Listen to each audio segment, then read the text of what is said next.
नमस्ते प्यारे साथियों, कैसे हैं आप सभी। आशा करता हूं बहुत ही अच्छे होंगे और अच्छे से पढ़ाई कर रहे होंगे।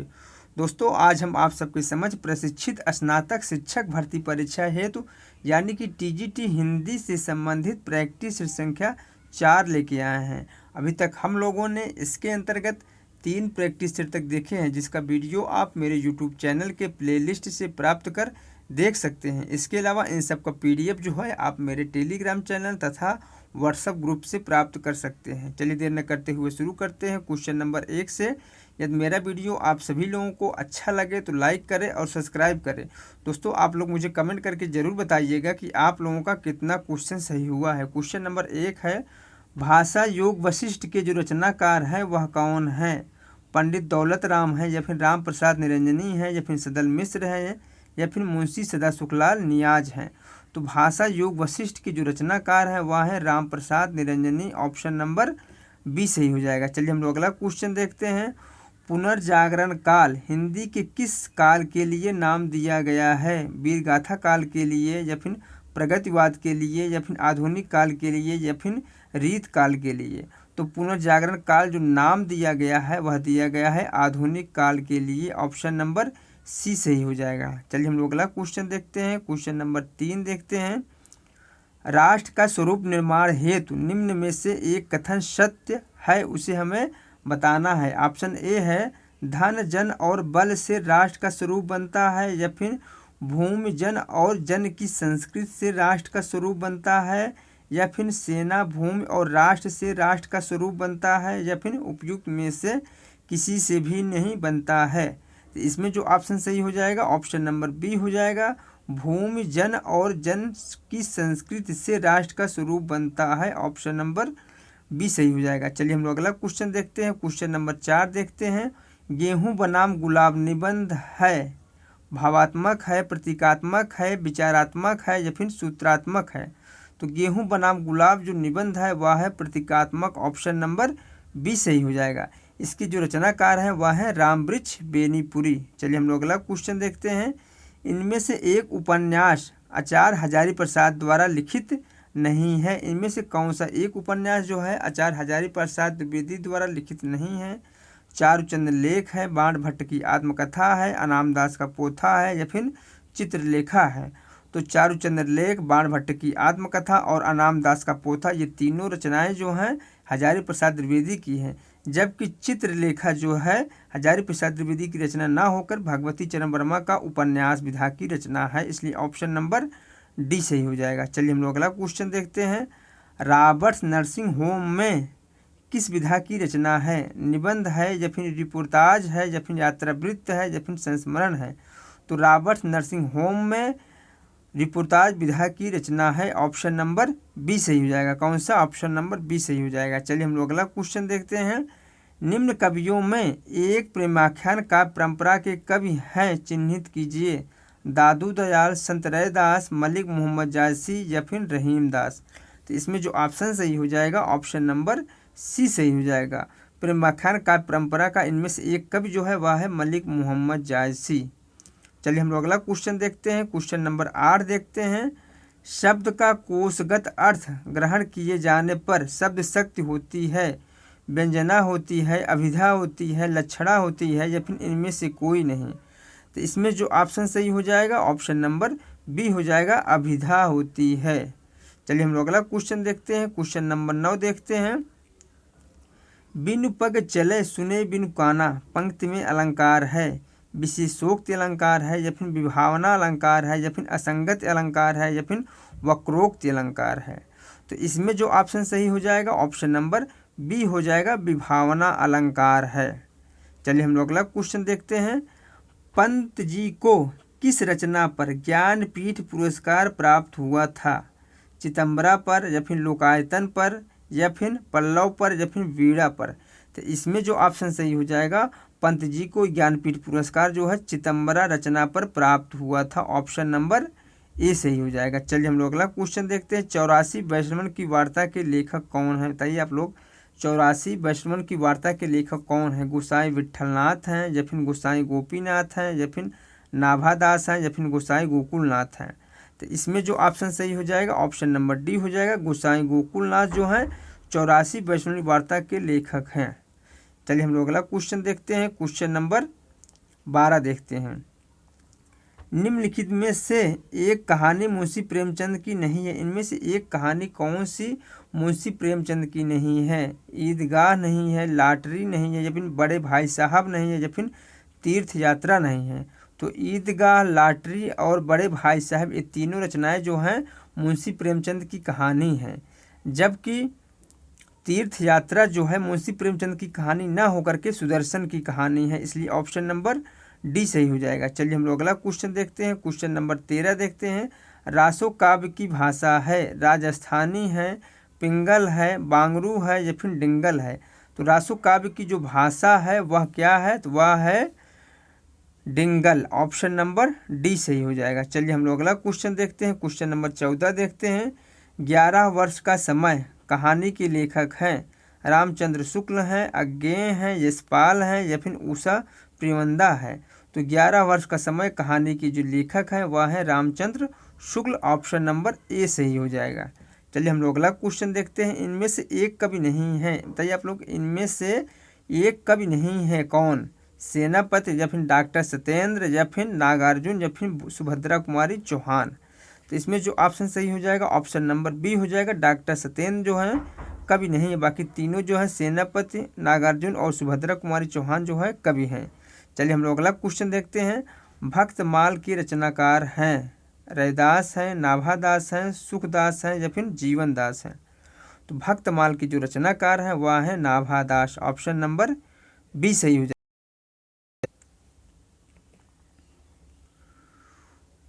क्वेश्चन नंबर 17 है। सैर कर दुनिया की गाफिल जिंदगानी फिर कहाँ, जिंदगानी कुछ रही तो नौजवानी फिर कहाँ। यह कथन किस निबंध का अंश है? यात्रा वृत्तांत, आखिरी चट्टान, या फिर अथातो घुमक्कड़ जिज्ञासा, या फिर सन्नाटा। यह जो अंश है जिस निबंध का वह है अथातो घुमक्कड़ जिज्ञासा, जिसकी रचनाकार कौन है? राहुल संकृत्यायन है। ऑप्शन नंबर सी सही हो जाएगा। चलिए हम लोग अगला क्वेश्चन देखते हैं। निम्नलिखित में से एक कथन निंदा के विषय में सत्य है, उसे हमें बताना है। निंदा एक रोग है, या फिर निंदा करना स्वास्थ्य परंपरा है, या फिर निंदा से मानसिक स्वस्थता आती है, या फिर निंदा का उद्गम हीनता या कमजोरी से होता है। तो इसमें जो ऑप्शन सही हो जाएगा ऑप्शन नंबर डी हो जाएगा। चलिए हम लोग अगला क्वेश्चन देखते हैं। क्वेश्चन नंबर 19 देखते हैं। कवि वचन सुधा पत्रिका का संपादन किया था बद्री नारायण चौधरी ने किया था, या फिर भारतेंदु हरिश्चंद्र ने किया था, या फिर बालकृष्ण भट्ट ने किया था, या फिर प्रताप नारायण मिश्र ने किया था। तो कवि वचन सुधा पत्रिका का जो संपादन किया था वह किए थे Bharatendu Harishchandra. Option number B सही हो जाएगा। चलिए हम लोग अगला क्वेश्चन देखते हैं। क्वेश्चन नंबर 20 देखते हैं। चित्त की क्षुद्र वासनाओं से विरत करने का एक बहुत बड़ा साधन कला है, यह कथन है। शिक्षा का उद्देश्य निबंध में संपूर्णानंद का, या फिर भारतीय साहित्य की विशेषताएं निबंध में श्याम सुंदर दास का, या फिर आचरण की सभ्यता निबंध में सरदार पूर्ण सिंह का, या फिर उपयुक्त में से किसी निबंध और निबंधकार का नहीं। तो इसमें जो ऑप्शन सही हो जाएगा ऑप्शन नंबर ए हो जाएगा। शिक्षा का उद्देश्य निबंध संपूर्णानंद का यह कथन है। चलिए हम लोग अगला क्वेश्चन देखते हैं। क्वेश्चन नंबर 21 देखते हैं। निम्नलिखित में प्राकृतिक चित्रण का एक प्रकार नहीं है, इनमें से कौन सा एक प्राकृतिक चित्रण का प्रकार नहीं है? आलंबन रूप में, या फिर उद्दीपन रूप में, या फिर मानवीकरण रूप में, या फिर आभास रूप में। तो इसमें जो ऑप्शन सही हो जाएगा ऑप्शन नंबर डी हो जाएगा, आभास रूप में। चलिए हम लोग अगला क्वेश्चन देखते हैं। क्वेश्चन नंबर 22 देखते हैं। संस्कृत के किस कवि ने एको रस करुण एव कहकर करुण रस को सर्वश्रेष्ठ कहा है? आचार्य राजशेखर ने, भरतमुनि ने, भास ने, या फिर भवभूति ने। तो इसमें जो ऑप्शन सही हो जाएगा ऑप्शन नंबर डी हो जाएगा, भवभूति ने करुण रस को सर्वश्रेष्ठ बताया है। चलिए हम लोग अगला क्वेश्चन देखते हैं। शब्द जातक कथा हिंदी में अर्थ है, बताइए आप लोग, जातक कथा का हिंदी में क्या अर्थ है? जीवन की कथा, या फिर जन्म की कथा, या फिर जाने की कथा, या फिर पवित्र कथा। तो इसमें जो ऑप्शन सही हो जाएगा ऑप्शन नंबर बी हो जाएगा, जन्म की कथा। चलिए हम लोग अगला क्वेश्चन क्वेश्चन नंबर 24 है। विश्वानि देव सवितर दुरितान पराशुभ यत्र भद्रम तत्र आशुभ, इस वंदना का अर्थ है। तो इसमें जो ऑप्शन सही हो जाएगा आप लोग बताइए, इसमें से कौन सा ऑप्शन सही हो जाएगा? इसमें ऑप्शन नंबर बी सही हो जाएगा। हे सूर्यदेव, आप हमारे संपूर्ण पापों को नष्ट करो, जो कल्याणकारी हो वह हमें प्रदान करो, इसलिए ऑप्शन नंबर बी सही हो जाएगा। चलिए हम लोग अगला क्वेश्चन देखते हैं। क्वेश्चन नंबर 25 देखते हैं। प्रेमचंद युगीन 3 उपन्यासकार हैं, इनमें से प्रेमचंद युगीन 3 उपन्यासकार है, वह कौन है? तो इसमें जो ऑप्शन सही हो जाएगा ऑप्शन नंबर कौन सा? ऑप्शन नंबर बी हो जाएगा। विश्वम्बर नाथ शर्मा कौशिक, आचार्य चतुर्सेन और भगवती चरण वाजपेयी जो हैं, तीनों जो हैं प्रेमचंद युगीन उपन्यासकार हैं, इसलिए ऑप्शन नंबर बी सही हो जाएगा। चलिए हम लोग अगला क्वेश्चन देखते हैं। क्वेश्चन नंबर 26 देखते हैं। स्वातंत्रोत्तर हिंदी गद्य के विकास में योग देने वाले निम्नलिखित व्यक्तियों में से एक का योगदान नहीं है, उसे हमें बताना है। विद्या निवास मिश्र हैं, डॉक्टर रामविलास शर्मा हैं, या फिर डॉक्टर नगेंद्र हैं, या फिर बाल मुकुंद गुप्त हैं। तो इसमें जो ऑप्शन सही हो जाएगा ऑप्शन नंबर डी हो जाएगा, बाल मुकुंद गुप्त। चलिए हम लोग अगला क्वेश्चन देखते हैं। क्वेश्चन नंबर 27 देखते हैं। निम्नलिखित में से एक कौन सी पत्रिका भारतीय युग की नहीं है? कवि वचन सुधा है, या फिर आर्य मित्र है, या फिर इंदु है, या फिर मधुकर है। तो निम्नलिखित में से एक पत्रिका जो भारतीय युग की नहीं है वह कौन सा है? वह है मधुकर, ऑप्शन नंबर डी सही हो जाएगा। कौन सा? ऑप्शन नंबर डी सही हो जाएगा। चलिए हम लोग अगला क्वेश्चन देखते हैं। सूची 1 को सूची 2 को सुमेलित करते हुए कूट में दिए गए विकल्पों में से सही विकल्प का चयन कीजिए। सूची 1 और सूची 2 यह कहानी है। रामचंद्र शुक्ल की जो रचना है वह कौन सा है? वह है 11 वर्ष का समय। बंग महिला की कौन सी रचना है? वह है दुलाई वाली। जबकि मुंशी प्रेमचंद की जो वह कहानी है यह है पंच परमेश्वर, और चंद्र शर्मा की जो है वह है उसने कहा था। ठीक है, चलिए हम लोग अगला क्वेश्चन देखते हैं। क्वेश्चन नंबर 29 देखते हैं। हिंदी के किस कवि की कौन सी रचना अंग्रेज सरकार ने जब्त कर ली थी? दिनकर की हुंकार रचना, या फिर सोहनलाल द्विवेदी की रणभेरी रचना, या फिर हरिऔध की चुभते चौपदे रचना, या फिर मैथिली शरण गुप्त की भारत भारती रचना। तो अंग्रेजों द्वारा जो जब्त की गई रचना थी वह थी मैथिली शरण गुप्त की भारत भारती रचना, ऑप्शन नंबर डी सही हो जाएगा। चलिए हम लोग अगला क्वेश्चन देखते हैं। निम्नलिखित में से कौन सा युग्म सही नहीं है? इनमें से एक कौन सा युग्म सही नहीं है? तो भोजपुरी पूर्वी की है, यह सही है। खड़ी बोली पश्चिमी की है, यह भी सही है। और अवधी जो है पूर्वी की है, यह भी सही है। जबकि मालवी जो है वह पहाड़ी के अंतर्गत नहीं आता है, इसलिए इसमें ऑप्शन नंबर कौन सा? ए सही हो जाएगा। चलिए हम लोग अगला क्वेश्चन देखते हैं। क्वेश्चन नंबर 31 देखते हैं। बीजक में रचनाएं संग्रहित हैं किसकी? गोरखनाथ की, कबीरदास की, दादू दयाल की, या फिर रैदास की। तो आप लोग पता ही होगा बीजक में जो रचनाएं संग्रहित हैं वह है कबीरदास की, ऑप्शन नंबर ए सही हो जाएगा। तो दोस्तों ऑप्शन नंबर बी सही हो जाएगा। दोस्तों आप लोग मुझे कमेंट करके बताइएगा जो बीजक जो रचना है इसको किसने संग्रहित किया था। ठीक है, चलिए हम लोग अगला क्वेश्चन देखते हैं। क्वेश्चन नंबर 32 देखते हैं। निम्नलिखित में से एक तत्व काव्य का तत्व नहीं है, बताइए आप लोग इसमें से कौन सा ऑप्शन हो जाएगा? कल्पना तत्व होगा, या फिर भाव तत्व होगा, या फिर अलंकार तत्व होगा, या फिर आत्म तत्व होगा। तो इसमें से जो ऑप्शन सही हो जाएगा ऑप्शन नंबर डी हो जाएगा, आत्म तत्व जो है काव्य का तत्व नहीं है। चलिए हम लोग अगला क्वेश्चन देखते हैं। मदनाष्टक रचना के लेखक कौन है? बताइए आप लोग मदनाष्टक जो है किसकी रचना है?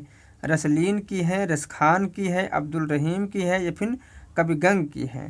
तो इसमें जो ऑप्शन सही हो जाएगा मदनाष्टक जो रचना है वह है अब्दुल रहीम की, ऑप्शन नंबर सी सही हो जाएगा। चलिए हम लोग अगला क्वेश्चन देखते हैं। क्वेश्चन नंबर 34 देखते हैं। किस कवि को मैथिल कोकिल के नाम से जाना जाता है? शंकर देव को, धनंजय को, या फिर विद्यापति को, या फिर केदार भट्ट को। तो किस कवि को मैथिल कोकिल के नाम से जाना जाता है? आप लोग पता ही होगा कि विद्यापति को मैथिल कोकिल के नाम से जाना जाता है, ऑप्शन नंबर सी सही हो जाएगा। चलिए हम लोग अगला क्वेश्चन देखते हैं। तरन तनुजा तट तमाल तरुवर बहुछाय में अलंकार है। तो इसमें जो ऑप्शन सही हो जाएगा ऑप्शन नंबर सी सही हो जाएगा, वृत्तानुप्रास अलंकार है, ऑप्शन नंबर सी सही हो जाएगा। चलिए हम लोग अगला क्वेश्चन देखते हैं। निम्नलिखित शब्दों में से एक शब्द मोर का पर्यायवाची नहीं है, बताइए इनमें से कौन सा एक मोर का पर्यायवाची नहीं है? तो इसमें जो ऑप्शन सही हो जाएगा ऑप्शन नंबर डी हो जाएगा, चातक जो है मोर का पर्यायवाची शब्द ना होकर पपीहा का पर्यायवाची शब्द है। बाकी तीनों जो हैं मोर के पर्यायवाची शब्द हैं। चलिए हम लोग अगला क्वेश्चन देखते हैं।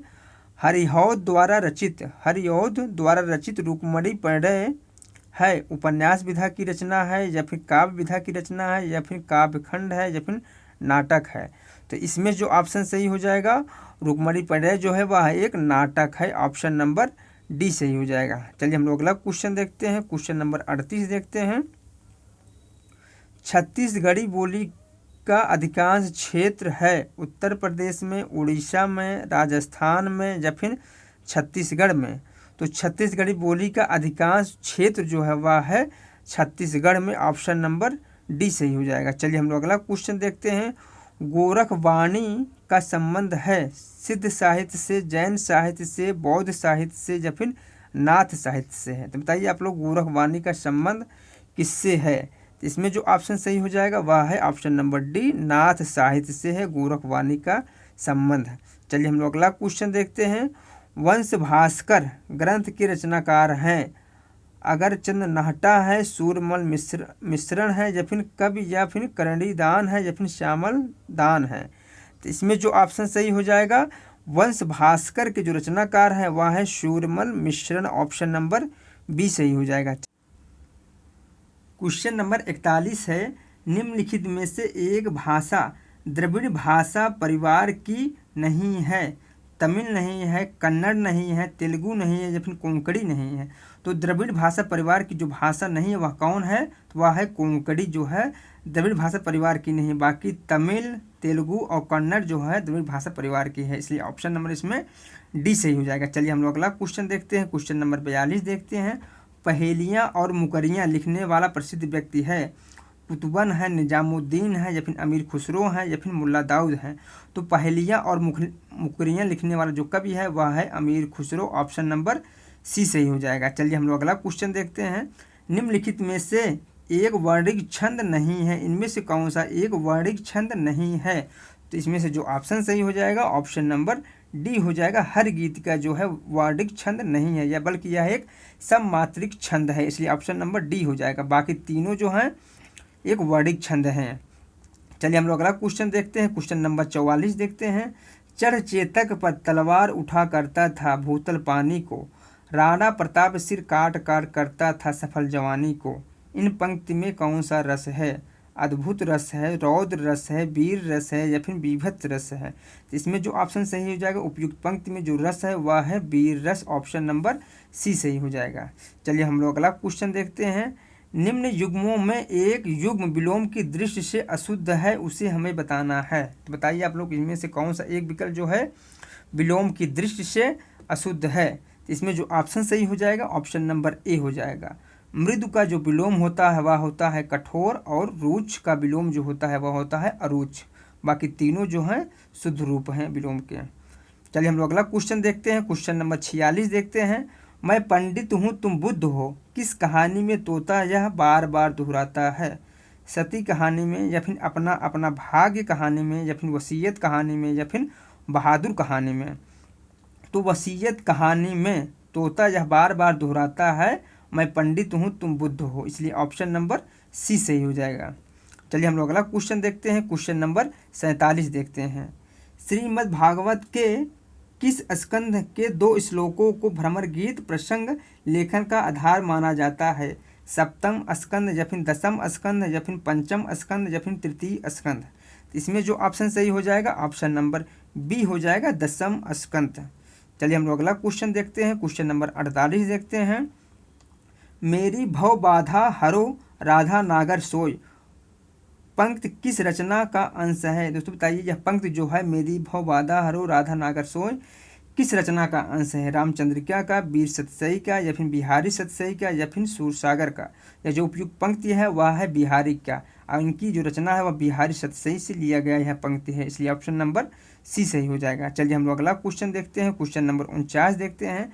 निम्नलिखित वाक्यों में एक अशुद्ध है, इनमें से बताइए आप लोग कौन सा एक वाक्य अशुद्ध है। ऑप्शन ए है युद्ध से भाग आना कायरता है, या फिर ऑप्शन बी यह विश्व प्रकृति का पालना है, या फिर ऑप्शन सी तुम उसे जाने दिए होते, या फिर ऑप्शन डी ईश्वर सर्वत्र उपस्थित है। तो इसमें से पूछा है एक अशुद्ध वाक्य, इसलिए ऑप्शन नंबर इसमें सी हो जाएगा, तुम उसे जाने दिए होते, एक अशुद्ध वाक्य है। चलिए हम लोग अगला क्वेश्चन देखते हैं, क्वेश्चन नंबर 50 देखते हैं। माता भूमि पितुः पृथिव्या, भूमि माता है मैं उसका पुत्र हूँ, यह वाक्य किस निबंध से प्रस्तुत है? अथातो घुमक्कर जिज्ञासा निबंध से, या फिर निंदा रस, या फिर कुटज, या फिर राष्ट्र का स्वरूप निबंध से। इसमें जो ऑप्शन सही हो जाएगा ऑप्शन नंबर डी हो जाएगा, राष्ट्र का स्वरूप निबंध से प्रस्तुत पंक्ति है। चलिए हम लोग अगला क्वेश्चन देखते हैं, क्वेश्चन नंबर 51 देखते हैं। यथाशक्ति में कौन सा समास है? बहुव्रीहि समास है, तत्पुरुष समास है, अव्ययी भाव समास है, या फिर द्विगु समास है? तो यथाशक्ति में जो समास है वह है अव्ययी भाव समास, ऑप्शन नंबर सी सही हो जाएगा। चलिए हम लोग अगला क्वेश्चन देखते हैं, क्वेश्चन नंबर 52 देखते हैं। आधुनिक काल में भ्रमर गीत प्रसंग के आधार पर किस ने भंवर दूत नाम से काव्य रचना की है? तो बताइए आप लोग, भंवर दूत नाम से किस कवि ने काव्य रचना किया हुआ है? तो इसमें जो ऑप्शन सही हो जाएगा ऑप्शन नंबर बी हो जाएगा, कविरत्न सत्यनारायण ने, ऑप्शन नंबर बी हो जाएगा। चलिए हम लोग अगला क्वेश्चन देखते हैं। कहत नटत रीझत खीझत मिलत खिलत लज्जात, इस काव्य पंक्ति में कवि ने प्रस्तुत किए हैं भाव प्रस्तुत किए हैं, अनुभाव प्रस्तुत किए हैं, विभाव प्रस्तुत किए हैं, या फिर अस्थायी भाव प्रस्तुत किए हैं? तो इसमें जो ऑप्शन सही हो जाएगा ऑप्शन नंबर बी हो जाएगा, अनुभाव प्रस्तुत किए हैं, इसलिए ऑप्शन नंबर बी सही हो जाएगा। चलिए हम लोग अगला क्वेश्चन देखते हैं। सूची 1 को सूची 2 के साथ सुमेलित कर नीचे दिए गए कूटों में से सही विकल्प का चयन करना है। तो सूची 1 और सूची 2 के साथ मिलान करना है। तो वैदेही वनवास जो रचना है वह किसका है? तो यह है हरिऔध का। और भारत भारती किसकी रचना है? तो वह है मैथिली शरण गुप्त का। आंसू काव्य किसकी रचना है? तो यह है जयशंकर प्रसाद का। और गंगावतरण जो रचना है वह है रत्नाकर का। ठीक है, चलिए हम लोग अगला क्वेश्चन देखते हैं, क्वेश्चन नंबर 55 देखते हैं। पिल्ला शब्द है, देशज है, तद्भव है, हिंदीतर है, या फिर विदेशी है? तो पिल्ला जो शब्द है वह है हिंदीतर, ऑप्शन नंबर बी सही हो जाएगा। चलिए हम लोग अगला क्वेश्चन देखते हैं। हाथों हाथ लेना का अर्थ है स्वागत सत्कार न करना, या फिर प्रसन्नता पूर्वक स्वागत करना, या फिर घर में न घुसने देना, या फिर खड़े भी न होने देना? तो हाथों हाथ लेने का अर्थ है प्रसन्नता पूर्वक स्वागत करना, ऑप्शन नंबर बी सही हो जाएगा। चलिए हम लोग अगला क्वेश्चन देखते हैं, क्वेश्चन नंबर 57 देखते हैं। सह विद्यालय पठति, वाक्य में विद्यालय विद्यालय शब्द में विभक्ति है, पंचमी है, सप्तमी है, या फिर द्वितीय है, या फिर प्रथमा है? इसमें जो ऑप्शन सही हो जाएगा ऑप्शन नंबर ए हो जाएगा, पंचमी विभक्ति है। चलिए हम लोग अगला क्वेश्चन देखते हैं, क्वेश्चन नंबर 58 देखते हैं। जो शब्द संज्ञा के बदले उसके स्थान पर प्रयोग किए जाते हैं उन्हें कहते हैं विशेषण कहते हैं, कर्ता कहते हैं, सर्वनाम कहते हैं, या फिर क्रिया विशेषण कहते हैं? तो इसमें जो ऑप्शन सही हो जाएगा ऑप्शन नंबर सी हो जाएगा, सर्वनाम कहते हैं उसे। चलिए हम लोग अगला क्वेश्चन देखते हैं। कलरंगी बाजरे की रचना के लेखक कौन है? मुक्तिबोध हैं, धूमिल है, सर्वेश्वर दयाल सक्सेना है, या फिर अज्ञेय है?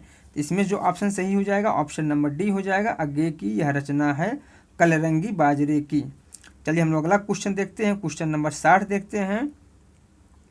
निराला की साहित्य साधना के लेखक कौन है? बताइए आप लोग, निराला की साहित्य साधना किसकी रचना है? डॉक्टर नामवर सिंह की है, या फिर शिवदान सिंह चौहान की है, या फिर भारत भूषण की है, या फिर रामविलास शर्मा की है? तो निराला की साहित्य साधना जो है वह रामविलास शर्मा की रचना है, ऑप्शन नंबर डी सही हो जाएगा। चलिए हम लोग अगला क्वेश्चन देखते हैं, क्वेश्चन नंबर 61 देखते हैं।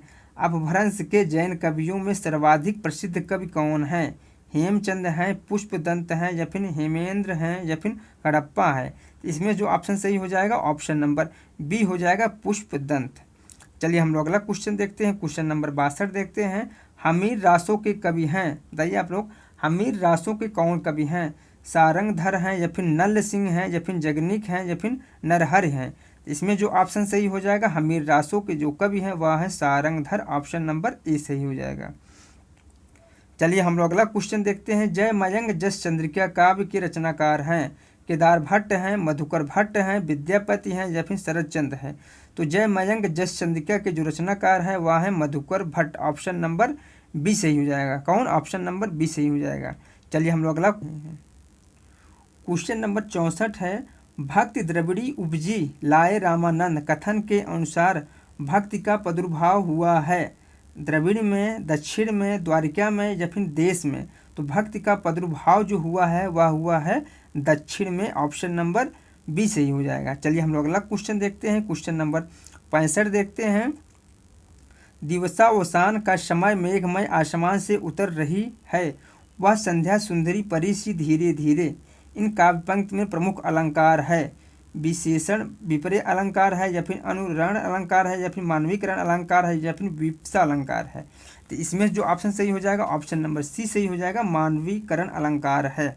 चलिए हम लोग अगला क्वेश्चन देखते हैं। क्वेश्चन नंबर 66 देखते हैं। सन 927 रहा, कथा आरंभ बैन कवि कहा, यह रचना काल है पृथ्वीराज रासो का, पदावली का या फिर मृगावती का या फिर पद्मावत का। इसमें जो ऑप्शन सही हो जाएगा ऑप्शन नंबर डी हो जाएगा, पद्मावत का। चलिए हम लोग अगला क्वेश्चन देखते हैं। क्वेश्चन नंबर 67 देखते हैं। पुष्ट मार्ग में पुष्ट शब्द का आशय है, बताइए आप लोग पुष्ट मार्ग में पुष्ट शब्द का क्या आशय है। शरीर को हिष्ट पुष्ट बनाना या फिर किसी बात या कथन को सिद्ध करना या फिर भगवान का अनुग्रह ही पुष्टि है या फिर कृष्णा के प्रति भक्ति की पुष्टि है। तो इसमें जो सही ऑप्शन हो जाएगा ऑप्शन नंबर सी हो जाएगा, भगवान का अनुग्रह ही पुष्टि है। ऑप्शन नंबर सी सही हो जाएगा। चलिए हम लोग अगला क्वेश्चन देखते हैं। जहांगीर जस चंद्रिका काव्य के कवि कौन है। मतीराम है, भूषण है या फिर देव है या फिर केशवदास हैं। तो जहांगीर जस चंद्रिका काव्य के जो कवि हैं वह है कौन, केशव। ऑप्शन नंबर डी सही हो जाएगा। चलिए हम लोग अगला क्वेश्चन देखते हैं। निम्नलिखित में से एक कथन महादेवी के काव्य हेतु सत्य नहीं है, वह हमें बताना है। प्रेम और विरह भावना की अगाधता है या फिर श्रृंगार परक भावों की प्रधानता है या फिर वेदना और करुणा की प्रमुखता है या फिर रहस्यवादी भावना विद्यमान है। इसमें जो ऑप्शन सही हो जाएगा ऑप्शन नंबर बी हो जाएगा, श्रृंगार परक भावों की प्रधानता है। यह जो है महादेवी के संदर्भ में सही नहीं है। चलिए हम लोग अगला क्वेश्चन देखते हैं। क्वेश्चन नंबर 70 देखते हैं। रामचंद्रिका है, खंड काव्य है, मुक्तक काव्य है, गीत काव्य है या फिर महाकाव्य है। तो रामचंद्रिका जो है वह है महाकाव्य। ऑप्शन नंबर डी सही हो जाए। क्वेश्चन नंबर 71 है। तुम मांसहीन, तुम रक्तहीन, हे अस्थि शेष तुम अस्थिहीन, तुम शुद्ध बुद्ध आत्मा केवल, हे चिर पुराण हे चिर नवीन। यह काव्य पंक्ति कही गई है महात्मा बुद्ध के विषय में, कवि निराला के विषय में, महात्मा गांधी के विषय में या फिर विनोबा भावे के विषय में। तो यह जो काव्य पंक्ति है वह महात्मा गांधी के विषय में कही गई है। ऑप्शन नंबर सी सही हो जाएगा। इस काव्य पंक्ति के जो रचनाकार है वह है सुमित्रा नंदन पंत। चलिए हम लोग अगला क्वेश्चन देखते हैं। क्वेश्चन नंबर 72 देखते हैं। नौका विहार कविता के विषय में निम्नलिखित में से एक कथन सत्य नहीं है, वह हमें बताना है। कविता में मानवीकरण अलंकार है या फिर शुभ्र चांदनी रात में गंगा की शोभा का वर्णन है या फिर कविता के अंतिम भाग में दार्शनिकता है या फिर कविता में किसी प्रेयसी का भी वर्णन है। इसमें जो ऑप्शन सही हो जाएगा ऑप्शन नंबर डी हो जाएगा, कविता में किसी प्रेयसी का वर्णन है। चलिए हम लोग अगला क्वेश्चन देखते हैं। क्वेश्चन नंबर 73 देखते हैं।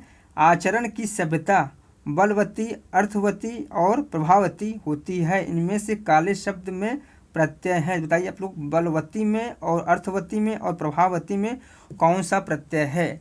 इसमें जो ऑप्शन सही हो जाएगा ऑप्शन नंबर सी सही हो जाएगा, मतु प्रत्यय है। चलिए हम लोग अगला क्वेश्चन देखते हैं। क्वेश्चन नंबर 74 देखते हैं। प्रयोगवादी काव्य की सबसे बड़ी कमी थी, बताइए आप लोग प्रयोगवादी काव्य की सबसे बड़ी कमी इनमें से कौन सी थी। नए के प्रति मोह या आकर्षण या फिर प्रगति का विरोध या फिर लोक कल्याण की भावना की अवहेलना या फिर परंपरा और मर्यादा का विरोध। इसमें जो ऑप्शन सही हो जाएगा ऑप्शन नंबर सी हो जाएगा, लोक कल्याण की भावना की अवहेलना जो है प्रयोगवादी काव्य की सबसे बड़ी कमी थी। चलिए हम लोग अगला क्वेश्चन देखते हैं। क्वेश्चन नंबर 75 देखते हैं। बैताल 25वीं रचना है, सुखदेव मिश्र की है, सूरत मिश्र की है या फिर विद्यानिवास मिश्र की है या फिर कुलपत मिश्र की है। तो इसमें जो ऑप्शन सही हो जाएगा ऑप्शन नंबर बी हो जाएगा, सूरत मिश्र की यह रचना है बैताल 25वीं। चलिए हम लोग अगला क्वेश्चन देखते हैं। सूर्य के काव्य का दार्शनिक आधार है, बताइए आप लोग सूर्य के काव्य का दार्शनिक आधार क्या है। शुद्धाद्वैतवाद है या फिर विशिष्टाद्वैतवाद है या फिर अद्वैतवाद है या फिर द्वैताद्वैतवाद है। तो सूर्य के काव्य का दार्शनिक आधार जो है वह है शुद्धाद्वैतवाद। ऑप्शन नंबर ए सही हो जाएगा। चलिए हम लोग अगला क्वेश्चन देखते हैं। आचार्य शुक्ल ने निम्नलिखित में से किसे खड़ी बोली गद्य का प्रथम लेखक कहा है? दौलत राम को कहा है, या फिर राम प्रसाद निरंजनी को कहा है, या फिर वैकुंठ मणि शुक्ल को कहा है, या फिर सदल मिश्र को कहा है? इसमें जो ऑप्शन सही हो जाएगा ऑप्शन नंबर बी हो जाएगा। राम प्रसाद निरंजनी को खड़ी बोली गद्य का प्रथम लेखक कहा है किसने? आचार्य शुक्ल जी ने। चलिए हम लोग अगला क्वेश्चन देखते हैं। तुलसीदास की रचना का नाम बताइए जिसे भक्तों के हृदय का कंठाहार कहा जाता है? रामचरितमानस, विनय पत्रिका, कवितावली या फिर गीतावली? इसमें जो ऑप्शन सही हो जाएगा ऑप्शन नंबर बी हो जाएगा, विनय पत्रिका को। चलिए हम लोग अगला क्वेश्चन देखते हैं। क्वेश्चन नंबर 79 देखते हैं। कश्मीर सुषमा कविता के कवि हैं श्रीधर पाठक है, मनुधर पाठक हैं, या फिर विनायक पाठक हैं, या फिर सत्यव्रत पाठक है? तो कश्मीर सुषमा कविता के जो रचनाकार हैं वह हैं श्रीधर पाठक। ऑप्शन नंबर ए सही हो जाएगा। चलिए हम लोग अगला क्वेश्चन देखते हैं। प्रमुख काव्य रीतियाँ मानी जाती हैं, बताइए इनमें से कौन जो ऑप्शन सही है जो प्रमुख काव्य रीतियाँ मानी जाती हैं?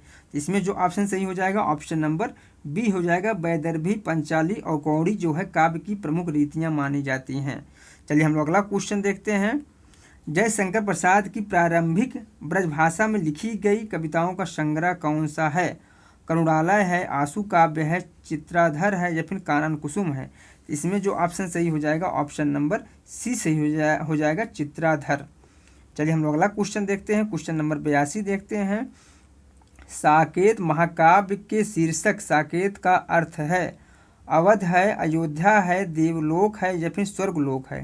तो इसमें जो ऑप्शन सही हो जाएगा ऑप्शन नंबर बी हो जाएगा, अयोध्या। साकेत का अर्थ है अयोध्या। चलिए हम लोग अगला क्वेश्चन देखते हैं। क्वेश्चन नंबर 83 देखते हैं। यशोधरा काव्य में यशोधरा का नाम है राहुल की माँ का, या फिर वैशाली राज की रानी का, या फिर एक दासी का, या फिर गोपा की बहन का? इसमें जो ऑप्शन सही हो जाएगा यशोधरा महाकाव्य में यशोधरा नाम है राहुल की माँ का। ऑप्शन नंबर ए सही हो जाएगा। चलिए हम लोग अगला क्वेश्चन देखते हैं। क्वेश्चन नंबर 84 देखते हैं। निम्नलिखित एकांकीकारों में एक व्यक्ति प्रमुख एकांकी लेखक है? हरकृष्ण प्रेमी है, राम कुमार वर्मा है, गोविंद बल्लभ पंत है, या फिर इनमें से कोई नहीं? तो इसमें जो ऑप्शन सही हो जाएगा ऑप्शन नंबर बी हो जाएगा, राम कुमार वर्मा। चलिए हम लोग अगला क्वेश्चन देखते हैं। निम्न कवियों में ब्रज कोकिल कहा जाता है, बताइए निम्न कवियों में किसे ब्रज कोकिल कहा जाता है? जगन्नाथ दास रत्नाकर को, बचनेश त्रिपाठी को, या फिर गया प्रसाद शुक्ल स्नेही को, या फिर कविरत्न सत्यनारायण को? तो ब्रज कोकिल किसे कहा जाता है? तो वह कहा जाता है कविरत्न सत्यनारायण को ब्रज कोकिल कहा जाता है। ऑप्शन नंबर डी सही हो जाएगा। चलिए हम लोग अगला क्वेश्चन देखते हैं। किस शब्द में उपसर्ग नहीं है? बताइए आप लोग किस शब्द में उपसर्ग नहीं है? प्रथम, या फिर प्रजात, या फिर प्रबोध, या फिर प्रखर? इसमें जो ऑप्शन सही हो जाएगा प्रथम शब्द में उपसर्ग नहीं है, बाकी तीनों में उपसर्ग है, इसलिए ऑप्शन नंबर ए सही हो जाएगा। चलिए हम लोग अगला क्वेश्चन देखते हैं। चंदायन किसकी रचना है? बताइए आप लोग चंदायन जो रचना है वह किसका है? अमीर खुसरो का है, विद्यापति का है, मुल्ला दाऊद का है, या फिर कुतुबन का है? इसमें जो ऑप्शन सही हो जाएगा ऑप्शन नंबर सी सही हो जाएगा, मुल्ला दाऊद की रचना है चंदायन। चलिए हम लोग अगला क्वेश्चन देखते हैं। भारतेश्वर बाहुबली रास के रचयिता हैं? शालिभद्र सूरी हैं, या फिर सरहपाद हैं, या फिर पुष्य हैं, या फिर कुकरिया हैं? तो भारतेश्वर बाहुबली रास के जो रचनाकार हैं वह बताइए आप लोग कौन है? तो वह है Shalibhadra Suri. Option number A सही हो जाएगा। चलिए हम लोग अगला क्वेश्चन देखते हैं। अवधूत मत किसका पर्यायवाची शब्द है? बताइए आप लोग अवधूत मत किसका पर्यायवाची शब्द है? सिद्ध संप्रदाय का, नाथ संप्रदाय का, बौद्ध संप्रदाय का, या फिर सूफी संप्रदाय का? इसमें जो ऑप्शन सही हो जाएगा ऑप्शन नंबर बी हो जाएगा, नाथ संप्रदाय का पर्याय है अवधूत मत। चलिए हम लोग अगला क्वेश्चन देखते हैं। क्वेश्चन नंबर 90 देखते हैं। आवारा मसीहा किस विधा की रचना है? उपन्यास विधा की, कहानी विधा की, जीवनी विधा की, या फिर आत्म चरित विधा की रचना है? इसमें जो ऑप्शन सही हो जाएगा आवारा मसीहा जो है वह उपन्यास विधा की रचना है। किस विधा की? उपन्यास। देखते हैं क्वेश्चन नंबर 91 देखते हैं। क्वेश्चन नंबर 91 है। समय गवाह है, बेचैनी आगे की राह है, किसकी पंक्ति है? राजकमल चौधरी की है, धूमिल की है, चंद्रकांत देवताले की है, या फिर लीलाधर की है? तो इसमें जो ऑप्शन सही हो जाएगा ऑप्शन नंबर बी हो जाएगा, धूमिल की यह पंक्ति है। समय गवाह है, बेचैनी आगे की राह है। चलिए हम लोग अगला क्वेश्चन देखते हैं। प्राकृतिक पैंगलम किस भाषा पर केंद्रित है? काव्य शास्त्र पर, छंद शास्त्र पर, या फिर न्याय शास्त्र पर, या फिर दर्शन शास्त्र पर? तो प्राकृतिक पैंगलम जो है वह छंद शास्त्र पर केंद्रित है। ऑप्शन नंबर बी सही हो जाएगा। चलिए हम लोग अगला क्वेश्चन देखते हैं। ब्रज भाषा का विकास किस अपभ्रंश से हुआ है? बताइए आप लोग, ब्रज भाषा का विकास जो है वह किस अपभ्रंश से हुआ है? सौरसेनी अपभ्रंश से, अर्धमागधी अपभ्रंश से, मागधी अपभ्रंश से, या फिर पैसाची अपभ्रंश से? तो इसमें जो ऑप्शन सही हो जाएगा ऑप्शन नंबर ए हो जाएगा, सौरसेनी अपभ्रंश से ब्रज भाषा का विकास हुआ है। चलिए हम लोग अगला क्वेश्चन देखते हैं। बाघेली किस बोली की उपबोली है? ब्रजी की, या फिर मागधी की, या फिर अवधी की, या फिर मैथिली की? इसमें जो ऑप्शन सही हो जाएगा ऑप्शन नंबर सी हो जाएगा, अवधी की उपबोली है बाघेली। ऑप्शन नंबर सी सही हो जाएगा। चलिए हम लोग अगला क्वेश्चन देखते हैं। क्वेश्चन नंबर 55 देखते हैं। मरुथल किसकी रचना है? सर्वेश्वर दयाल सक्सेना की रचना है, विजय देव नारायण शाही की रचना है, त्रिलोचन की रचना है, या फिर अज्ञेय की रचना है? तो इसमें जो ऑप्शन सही हो जाएगा मरुथल जो है वह अज्ञेय की रचना है। ऑप्शन नंबर डी सही हो जाएगा। चलिए हम लोग अगला क्वेश्चन देखते हैं। क्वेश्चन नंबर 96 देखते हैं। सुमित्रा नंदन पंत को किस कृत पर ज्ञानपीठ पुरस्कार मिला? लोकायतन पर, स्वर्णधूल पर, या फिर युगवाणी पर, या फिर चितंबरा पर? इसमें जो ऑप्शन सही हो जाएगा सुमित्रा नंदन पंत को ज्ञानपीठ पुरस्कार जो है उनकी रचना चितंबरा पर मिला। ऑप्शन नंबर डी सही हो जाएगा। चलिए हम लोग अगला क्वेश्चन देखते हैं। भाषा और समाज के लेखक कौन है? बताइए आप लोग, भाषा और समाज के लेखक कौन हैं? नंद दुलारे वाजपेयी हैं, या फिर रामविलास शर्मा हैं, या फिर राहुल संकृतायन हैं, या फिर हजारी प्रसाद द्विवेदी हैं? तो भाषा और समाज के जो लेखक हैं वह हैं Ramvilas Sharma. Option number B सही हो जाएगा। चलिए हम लोग अगला क्वेश्चन देखते हैं। ए लड़की किसकी रचना है? उषा प्रियंदा की है, कृष्णा सोबती की है, या फिर मन्नू भंडारी की है, या फिर चित्रा मुदगल की है? तो ए लड़की जो रचना है वह किसका है? वह है कृष्णा सोबती का। ऑप्शन नंबर बी सही हो जाएगा। चलिए हम लोग अगला क्वेश्चन देखते हैं। क्वेश्चन नंबर 99 देखते हैं। कौन सी पत्रिका भारतेंद्र युग की नहीं है? इनमें से कौन सी एक पत्रिका भारतेंद्र युग की नहीं है? कवि वचन सुधा नहीं है, या फिर ब्राह्मण नहीं है, या फिर श्री शारदा नहीं है, या फिर आनंद कदामिनी नहीं है? तो कौन सी पत्रिका एक जो भारतेंद्र युग की नहीं है? तो वह है Shri Sharda. Option number C सही हो जाएगा। चलिए हम लोग अगला क्वेश्चन देखते हैं। निर्गुण किस उपन्यास की नारी पात्र है? बताइए आप लोग, निर्गुण जो है वह किस उपन्यास की नारी पात्र है? झीनी झीनी बीनी चदरिया, या फिर नाचो बहुत गोपाल, या फिर अजहू दूर अधूरी, या फिर टेढ़े मेढ़े रास्ते? इसमें जो ऑप्शन सही हो जाएगा ऑप्शन नंबर बी हो जाएगा, नाचो बहुत गोपाल। गोपाल नहीं दोस्तों, गोपाल होगा यहाँ। क्या होगा? गोपाल। ठीक है। चलिए हम लोग अगला क्वेश्चन देखते हैं। क्वेश्चन नंबर 101 देखते हैं। काले कारनामे किसकी कृति है? बेचन शर्मा उग्र की है, या फिर शिव पूजन सहाय की है, या फिर सूर्यकांत त्रिपाठी निराला की है, या फिर गोपाल राम गहमरी की है? तो काले कारनामे बताइए आप लोग किसकी कृति है? तो वह है किसकी? सूर्यकांत त्रिपाठी निराला की। ऑप्शन नंबर सी सही हो जाएगा। कौन? ऑप्शन नंबर सी सही हो जाएगा। चलिए हम लोग अगला क्वेश्चन देखते हैं। क्वेश्चन नंबर 102 देखते हैं। क्वेश्चन नंबर 102 है। सस में लसत जो जोन छवि, नर में सुमत प्रकाश में, काव्य में कौन सा अलंकार है? निदर्शना अलंकार है, उत्प्रेक्षा अलंकार है, रूपक अलंकार है, या फिर दृष्टांत अलंकार है? इसमें जो सही ऑप्शन हो जाएगा ऑप्शन नंबर डी हो जाएगा, दृष्टांत अलंकार है। चलिए हम लोग अगला क्वेश्चन देखते हैं। क्वेश्चन नंबर 103 देखते हैं। रसास्वाद को सर्वप्रथम ब्रह्मानंद सहोदर किसने कहा? रसास्वाद को सर्वप्रथम ब्रह्मानंद सहोदर किसने कहा? भट्टनायक ने, या फिर शंकुक ने, या फिर आनंदवर्धन ने, या फिर अप्पय दीक्षित ने? इसमें जो ऑप्शन सही हो जाएगा ऑप्शन नंबर ए हो जाएगा, भट्टनायक ने कहा। चलिए हम लोग अगला क्वेश्चन देखते हैं। क्वेश्चन नंबर 104 देखते हैं। भंगी भणिति को किस आचार्य ने विशेष महत्व दिया है? कुंतक ने, वामन ने, क्षेमेंद्र ने, या फिर मम्मट ने? इसमें जो ऑप्शन सही हो जाएगा ऑप्शन नंबर ए हो जाएगा, कुंतक ने। चलिए हम लोग अगला क्वेश्चन देखते हैं। क्वेश्चन नंबर 105 देखते हैं। रीतात्मक काव्यस, बताइए रीतात्मक काव्यस किसकी कृति है? भट्टनायक की है, या फिर वामन की है, या फिर कुंतक की है, या फिर क्षेमेंद्र की है? तो रीतात्मक काव्यस जो है वह किसकी रचना है? तो वह है वामन की। ऑप्शन नंबर बी सही हो जाएगा। चलिए हम लोग अगला क्वेश्चन देखते हैं। प्रसाद किस पत्रिका के संपादक से संबंध थे? बताइए आप लोग, जयशंकर प्रसाद जो है किस पत्रिका के संपादन से संबंध थे? इंदु पत्रिका से, या फिर हरिश्चंद्र चंद्रिका पत्रिका से या फिर प्रदीप पत्रिका से या फिर रूपा पत्रिका से। इसमें जो ऑप्शन सही हो जाएगा ऑप्शन नंबर ए हो जाएगा, इंदु पत्रिका से। चलिए हम लोग अगला क्वेश्चन देखते हैं। क्वेश्चन नंबर 107 देखते हैं। 84 वैष्णवन की वार्ता के लेखक कौन हैं? वल्लभाचार्य है, विट्ठलनाथ है, गोकुलनाथ है या फिर नाभादास है। तो 84 वैष्णव की वार्ता के जो लेखक हैं बताइए आप लोग वह कौन है? तो वह है गोकुलनाथ। ऑप्शन नंबर सी सही हो जाएगा। चलिए हम लोग अगला क्वेश्चन देखते हैं। क्वेश्चन नंबर 108 देखते हैं। गोरख जगायो जोग भगत भगायो भोग किस कवि की उक्ति है? कबीरदास की, तुलसीदास की, रैदास की या फिर सुंदरदास की। इसमें जो ऑप्शन सही हो जाएगा ऑप्शन नंबर बी हो जाएगा, तुलसीदास की यह काव्य पंक्ति है। चलिए हम लोग अगला क्वेश्चन देखते हैं। क्वेश्चन नंबर 109 देखते हैं। क्वेश्चन नंबर 109 क्या है? अंतर जाम्यु ते बड़ बाहिर जामी राम, यह किस कवि ने लिखा है? तुलसीदास ने, कबीर ने, नामदेव ने या फिर भिखारी दास ने। इसमें जो ऑप्शन सही हो जाएगा या जो लिखा है काव्य पंक्ति वह लिखा है तुलसीदास ने। ऑप्शन नंबर ए सही हो जाएगा। चलिए हम लोग अगला क्वेश्चन देखते हैं। क्वेश्चन नंबर 110 देखते हैं। अवहट भाषा में लिखी गई रचना है? आल्हा खंड है या फिर जयचंद्र प्रकाश है या फिर कीर्तिलता है या फिर बीसलदेव रासो है। तो अवहट भाषा में लिखी गई जो रचना है वह है कीर्तिलता। ऑप्शन नंबर सी सही हो जाएगा। चलिए हम लोग अगला क्वेश्चन देखते हैं। क्वेश्चन नंबर 111 देखते हैं। कालीचरण किस उपन्यास का पात्र है? दीर्घतया है, जुलूस है, मैला आंचल है या फिर धरती धन्ना अपना है। इसमें जो ऑप्शन सही हो जाएगा ऑप्शन नंबर सी हो जाएगा, मैला आंचल।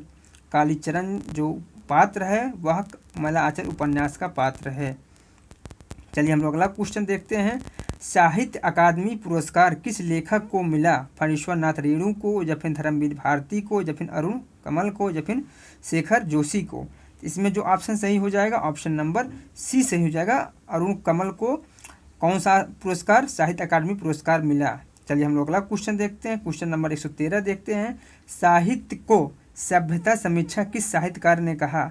जयशंकर प्रसाद ने, गजानन माधव मुक्तिबोध ने, हजारी प्रसाद द्विवेदी ने या फिर रामस्वरूप चतुर्वेदी ने। तो इसमें जो ऑप्शन सही हो जाएगा ऑप्शन नंबर बी हो जाएगा, गजानन माधव मुक्तिबोध ने। चलिए हम लोग अगला क्वेश्चन देखते हैं। क्वेश्चन नंबर 114 देखते हैं। साधारणीकरण आलम्बत्व धर्म होता है? नंद दुलारे वाजपेयी का, हजारी प्रसाद द्विवेदी का, नागेंद्र का या फिर रामचंद्र शुक्ल का। इसमें जो ऑप्शन सही हो जाएगा ऑप्शन नंबर डी हो जाएगा, आचार्य रामचंद्र शुक्ल का। चलिए हम लोग अगला क्वेश्चन देखते हैं। क्वेश्चन नंबर 115 देखते हैं। जल डमरू मध्य किसकी रचना है? उदय प्रकाश की है, अखिलेश की है, संजीव की है या फिर स्वयं प्रकाश की रचना है। तो जल डमरू मध्य जो रचना है वह किसका है? तो वह है उदय प्रकाश का। ऑप्शन नंबर ए सही हो जाएगा। चलिए हम लोग अगला क्वेश्चन देखते हैं। क्वेश्चन नंबर 116 देखते हैं।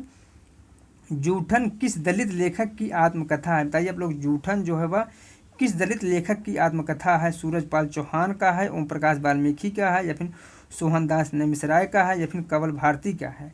इसमें जो ऑप्शन सही हो जाएगा ऑप्शन नंबर कौन सा? ऑप्शन नंबर बी हो जाएगा, जूठन जो है वह ओम प्रकाश वाल्मीकि की आत्मकथा है। चलिए हम लोग अगला क्वेश्चन देख।